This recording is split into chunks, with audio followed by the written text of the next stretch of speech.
Recent election data from across multiple democracies reveals a striking and consistent pattern. Young men and young women are drifting in opposite political directions, and the split is becoming sharper with every election cycle. In several European countries, young men have overwhelmingly supported populist movements on the right, while young women have shown far stronger support for populist movements on the left. This divergence is not a local anomaly or a statistical fluke. It is part of a broader global shift that is reshaping how younger generations engage with politics. Welcome to Political Plot, where we cut through the noise to reveal the power plays shaping American politics. Today we're diving into why young men and young women are drifting toward opposite forms of populism, and how rising economic insecurity mixed with cultural identity pressures is reshaping politics across the world. At its core, this is a story about insecurity, perception, and why simple answers become irresistible when systems stop feeling fair.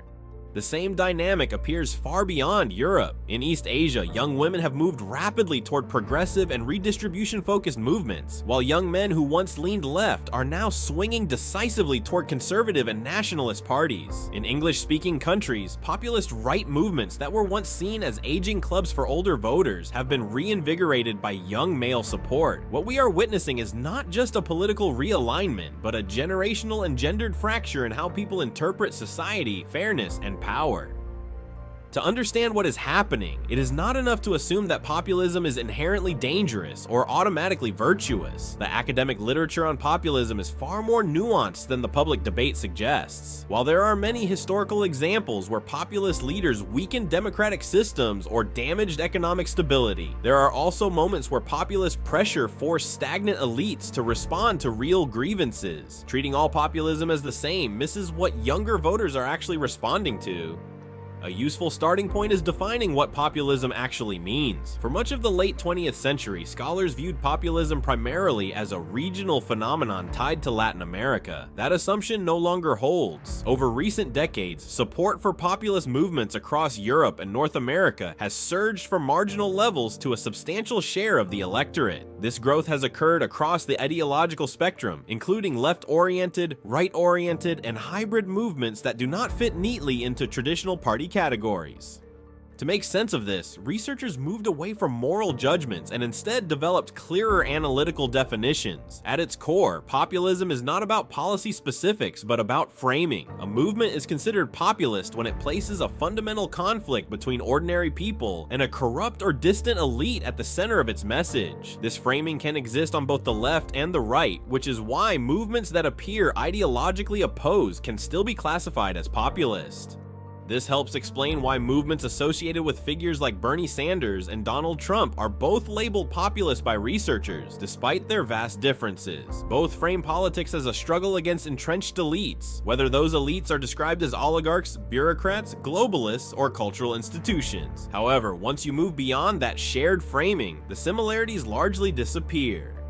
Left-oriented populist movements tend to focus on economic structures. They argue that the current economic system is fundamentally unjust and that wealth and power should be redistributed far more aggressively than mainstream parties propose. These movements often challenge capitalism itself, rather than simply calling for reform within it. In contrast, right-oriented populist movements are defined less by economic radicalism and more by cultural and social beliefs. They emphasize national identity, strict social order, and the idea that the state should prioritize those seen as belonging to the existing cultural group. Right-wing populist movements typically combine hostility toward immigration with a strong emphasis on authority and punishment for those who defy established norms. This is what distinguishes them from traditional conservative parties. Their rhetoric is sharper, their policies more uncompromising, and their approach to dissent far less tolerant. This is why many contemporary populist right movements are classified as far right rather than simply conservative. Despite these differences, scholars still group left and right populists together for important reasons. One is their tendency to simplify complex problems. Economic stagnation, social fragmentation, and geopolitical tension are reduced to easily digestible narratives with clear villains. Another shared trait is leadership style. Populist movements are often built around charismatic figures who present themselves as uniquely capable of expressing the true will of the people. These leaders are portrayed not as representatives, but as embodiments of the collective voice. At first glance, this may not seem inherently problematic. Elites in many countries have become disconnected from everyday life. Political language has grown technocratic and evasive. Strong leadership can feel refreshing and systems paralyzed by bureaucracy. So why does populism carry such a negative reputation among researchers?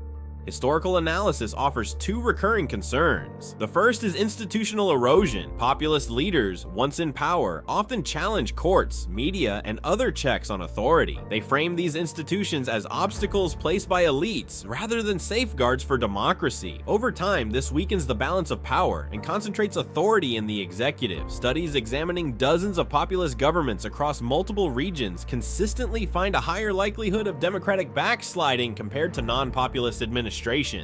The second concern is economic performance. When scholars compare countries led by populists to similar nations that did not elect populist leaders, the average outcome is slower economic growth. This is true across ideological lines, though the magnitude varies. Some populist leaders begin with strong performance, especially during commodity booms or favorable global conditions, but stagnation often follows as institutions weaken and policy becomes increasingly personalized. Importantly, this does not mean populism always leads to disaster. History includes populist leaders who are remembered positively and who presided over meaningful reforms. What the evidence suggests instead is risk. Voting for a populist is not guaranteed failure, but it significantly increases the probability of institutional damage and economic underperformance. This raises a deeper question. If the risks are real, why do people continue to support populist movements, especially younger voters with their futures ahead of them? Research points to economic insecurity as the most consistent driver. Populism thrives in regions and demographics that feel left behind, even when headline economic indicators look healthy. High inequality, limited social mobility, and the perception that prosperity is inaccessible create fertile ground for anti-elite narratives. This pattern explains the historical strength of populism in Latin America and its resurgence in Europe and North America after major financial crises.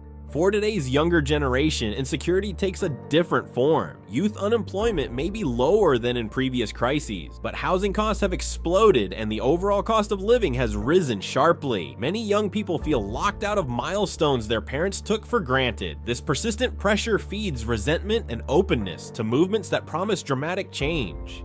When it comes to the populist right, economic insecurity alone is not enough to explain its appeal. Cultural factors play a critical role. Right-wing populism resonates most strongly with groups whose social status has declined over time. For many young men, especially those without university credentials, this sense of relative loss is profound. They perceive institutions, media, and education systems as increasingly aligned against them.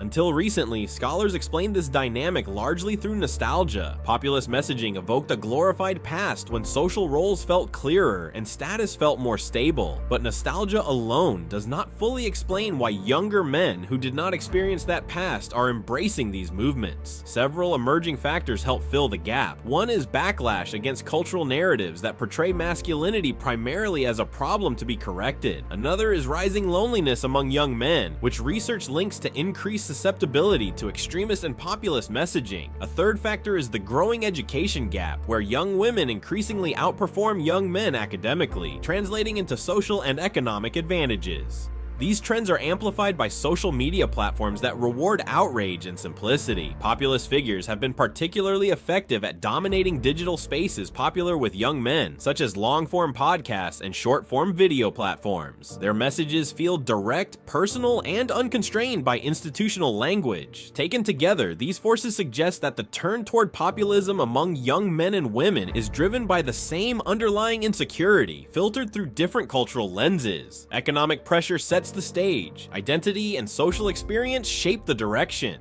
Populism can sometimes produce results, but it is always a gamble. History shows that it often worsens the very problems it promises to solve. If centrist and mainstream parties want to reverse this trend, the solution is conceptually simple and politically difficult. Reduce housing costs, address the cost of living, make economic security tangible rather than theoretical. Until that happens, movements offering clear villains and simple answers will continue to gain ground, not just among the young, but across generations.